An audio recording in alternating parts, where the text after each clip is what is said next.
Okay, I was diagnosed with breast cancer at the age of 25 in 2022. I noticed a lump in my breast, and I felt it was normal because I never heard about breast cancer. So it was kind of new to me. But I decided to go to the hospital to get it checked. I remember the first hospital I went to checked and told me that it's nothing, I should go back home. So I went back home and checked, the lump was still there. And the doctor that I first met didn't ask me to go for further tests. The doctor just checked and then she was like nothing, and then I went back. So I waited for like another 5 months, and after the 5 months the lump was still there. So I decided to like go for another hospital. So I went to the second hospital. Luckily for me, the doctor asked I do a breast ultrasound. And when I did the ultrasound, the result came out that the lump was suspicious to be cancer. And that was how my journey started. And after then, he recommended I go for further tests like the biopsy to be sure if the lump was cancerous enough. So the result came out and I was diagnosed with stage 2 ER and PR positive breast cancer. Yeah.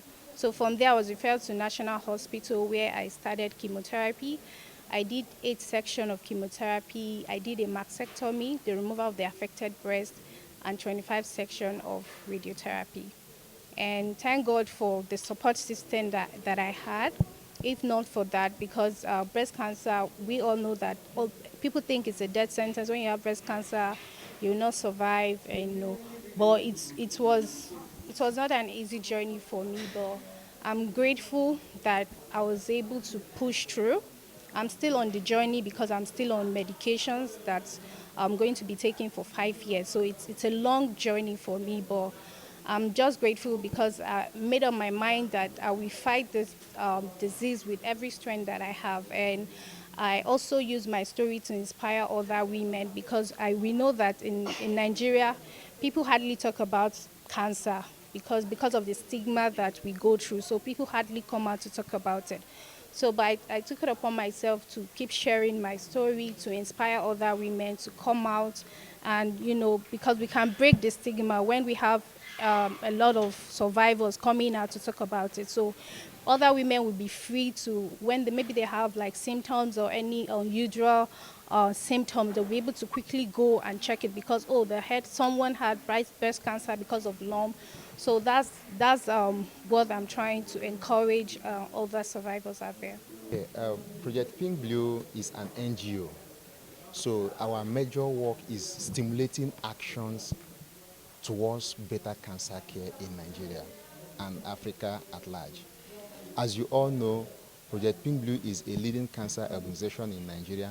On the 1st of February, we did a walk, activities to commemorate World Cancer Day. And today we are for a symposium where we have gathered policymakers to discuss burning issues. Especially for this year, our topic is on the dilemma cancer patients usually face in Nigeria.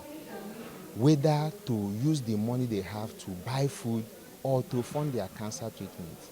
The issue of inflation and financial toxicity among cancer patients is something that everybody is aware of.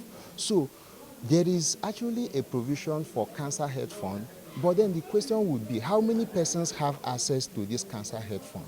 You will see many cancer patients, when they are diagnosed of cancer, their major problem is usually not the cancer, but where will I get the fund to take care of this? So our symposium today is geared towards having this conversation. Let policymakers come around. Let them listen to the story of cancer patients. Let them see their pains and then make policies that will ensure that Nigerian patients actually have access to this cancer health fund.